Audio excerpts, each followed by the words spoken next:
ว้าว สบายดีพวกเรามาจากคณะวิทยาศาสตร์สังคมสาขาการท่องเที่ยวจะมานำเสนอบทรายงานภาควิชาจิตวิทยานำเสนอเกี่ยวกับบทที่8บุคลิกภาพในการปรับตัวน้องมีชื่อว่านันทิสวรรค์ศรีดาน้องมีชื่อว่านันทิสวรรค์ศรีดา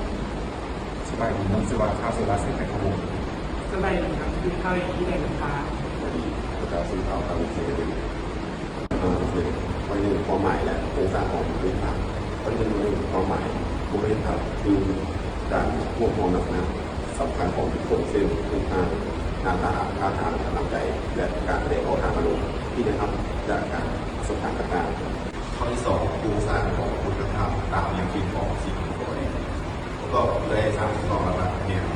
ยึดเป็นพลังงานที่มันจะเกิดตามรวมของการชีววิทยาความคิดของทางการแพทย์และองค์เองโดยยึดถือหลักการเองเป็นปัจจัยเป็นใหญ่อีโก้แม่พลังงานพัฒนาการความคิดจริงเป็นหน้าที่ควบคุมและพิจารณาการต่อสู้ของประกาศให้เหมาะสมกับสังคมซูเปอร์อีโก้แม่ส่วนของ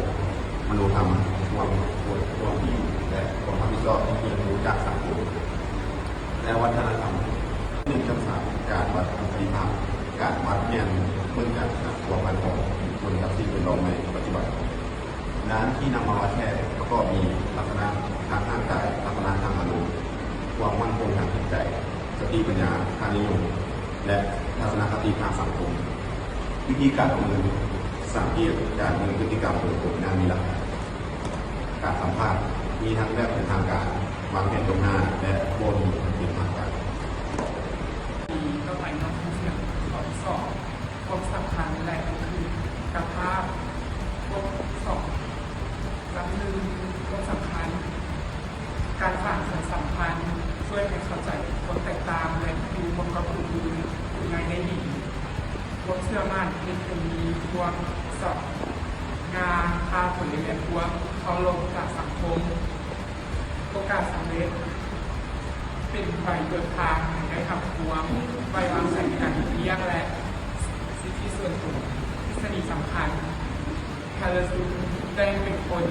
extrovert เปิดเผยมักสังคมและ introvert มักเก็บตัวมักอยู่คนเดียวแอดเลอร์นักแสดงพฤติกรรมเพื่อลบล้างปมด้อยแคนดี้เป็นการขาดความอาจในวัยเด็กส่งผลให้บุคลิกภาพตอนใหญ่คาร์โดเฟรเชื่อว่าบุคลิกภาพเปลี่ยนไปได้ตามการพูดของตัวเองขั้นตอนการพัฒนาสิ่งที่เราเริ่มให้พัฒนาหาคำตอบตามใบซึ่งคุณสมบัติขอใจของทางการป่าทวารเป็นประเภทไว้ทำไว้เจริญคาร์ลซอนบินพัฒนาการทางสังคม8ขั้นตอนโดยจากเริ่มการสร้างความไว้วางใจและจากเด็กและจนถึงการช่วยเหลือสังคมไว้ให้ถึงไหน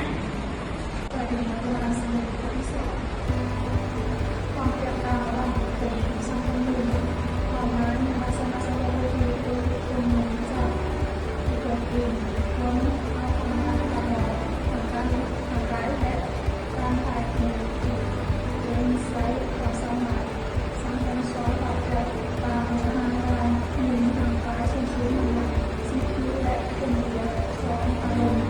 ความมั่นคงและระดับความระเบิดเป็นการแสดงออกสังคมการตัดตัวและการตอบสนองที่ได้รับที่เป็นการเสนอ4สติปัญญาความใบเดียวกันที่มีและทักษะและการทำงานความถนัดความสามารถหรือความสามารถพิเศษข้อที่1การสร้างครับสร้างข้อยอมหักความจริงเข้าใจว่าโลกมีทั้งสุขและทุกข์คนกันมนุษย์เกิดมาเพื่อใช้กรรมในสามข้อนี้แล้วก็ยังต้องตอบชีวิตคือการต่อสู้มั่นใจว่าทุกปัญหาที่ทำต่อสู้โดยอาศัยทักษะและประสบการณ์แล้วก็ยังต้องถามมองโลกในแง่ดีมองทำว่าตัวนี้ใครสมบูรณ์แบบ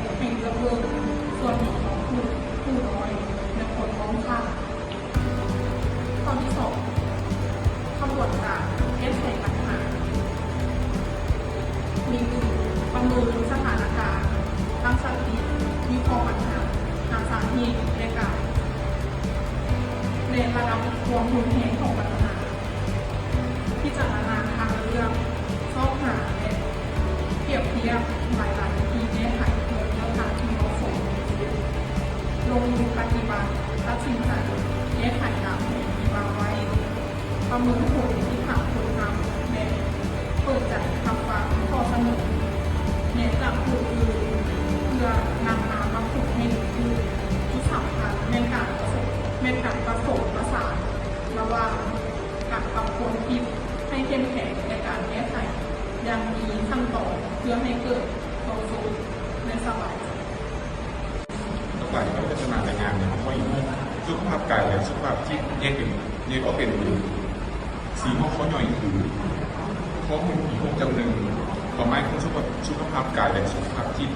สุขภาพกายไม่เทิงสภาพร่างกายคือรูปสมบูรณ์แข็งแรงอวัยวะทางการที่เป็นปกติและคงมีโรคภัยไข้เจ็บสุขภาพจิตไม่เทิงสภาพจิตใจที่มีความสงบสามารถทำตัวเข้ากับสิ่งแวดล้อมได้และสังคมได้อย่างมีความสุขสามารถควบคุมอารมณ์และผ่านอุปสรรคไปได้ต่อไปข้อ6